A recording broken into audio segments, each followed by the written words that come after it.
ಸಿದ್ದರಾಮಯ್ಯ ರಾಜೀನಾಮೆಯಿಂದ ಯಾವ ವ್ಯತ್ಯಾಸ ಆಗಲ್ಲ.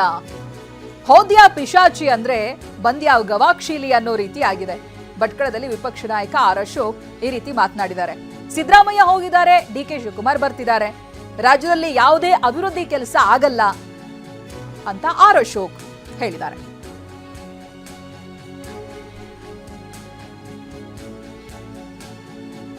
ಆರ್ ಅಶೋಕ್ ಹೇಳ್ತಾ ಇರೋದು ಸಿದ್ದರಾಮಯ್ಯನವರ ರಾಜೀನಾಮೆಯಿಂದ ಏನ್ ವ್ಯತ್ಯಾಸ ಆಗಲ್ಲ ಅಂತ. ನೋಡೋಣ ಅವ್ರು ಏನ್ ಮಾತನಾಡಿದ್ದಾರೆ ನೋಡೋಣ. ಈ ಸರ್ಕಾರ ಸಿದ್ದರಾಮಯ್ಯ ಸರ್ಕಾರ ತೊಲಗೋಯ್ತು ಅಂದ ತಕ್ಷಣ ಅದೇನೋ ಹೋದ ಪಿಚಾಚಿ ಅಂತ ಹೇಳಿದ್ರೆ ಒಂದೇ ಗವಾಕ್ಷಿ ಒಳಗಡೆ ಅಂತ ಹೇಳ್ತಾರೆ. ನಾವು ಪಿಚಾಚಿ ಮನೆಯಿಂದ ಮಂತ್ರ ಮಾಡಿ ಓಡಿಸಿದ್ರೆ ಅದು ಮತ್ತೆ ಕಿಟಕಿ ಒಳಗಡೆಯಿಂದ ಗವಾಕ್ಷಿ ಒಳಗಡೆ ಬರ್ತಾ ಇತ್ತು.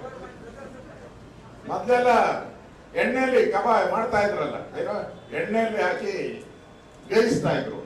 ಈಗ ಎಣ್ಣೆಯಿಂದ ಬಿದ್ದು ಕೆಂಡದಲ್ಲೇ ಬೇಯಿಸುವಂತ ಸ್ಥಿತಿ ಡಿ.ಕೆ. ಶಿವಕುಮಾರ್ ಬರ್ತಾ ಇದ್ದಾರೆ.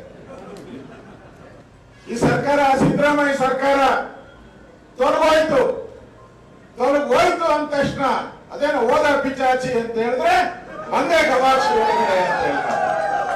ನಾವು ಪಿಚಾಚಿ ಮನೆಯಿಂದ ಮಂತ್ರ ಮಾಡಿ ಓಡಿಸಿದ್ರೆ ಅದು ಮತ್ತೆ ಕಿಟಕಿ ಒಳಗಡೆಯಿಂದ ಗವಾಕ್ಷಿ ಒಳಗಡೆ ಬರ್ತಾ ಇತ್ತು. ಮೊದ್ಲೆಲ್ಲ ಎಣ್ಣೆಯಲ್ಲಿ ಕಬಾಬ್ ಮಾಡ್ತಾ ಇದ್ರಲ್ಲ, ಏನೋ ಎಣ್ಣೆಯಲ್ಲಿ ಹಾಕಿ ಬೇಯಿಸ್ತಾ ಇದ್ರು. ಈಗ ಎಣ್ಣೆಯಿಂದ ಬಿದ್ದು ಕೆಂಡದಲ್ಲೇ ಬೇಯಿಸುವಂತ ಸ್ಥಿತಿ ಡಿ.ಕೆ. ಶಿವಕುಮಾರ್ ಬರ್ತಾ ಇದ್ದಾರೆ. ಈ ಸರ್ಕಾರ ಸಿದ್ದರಾಮಯ್ಯ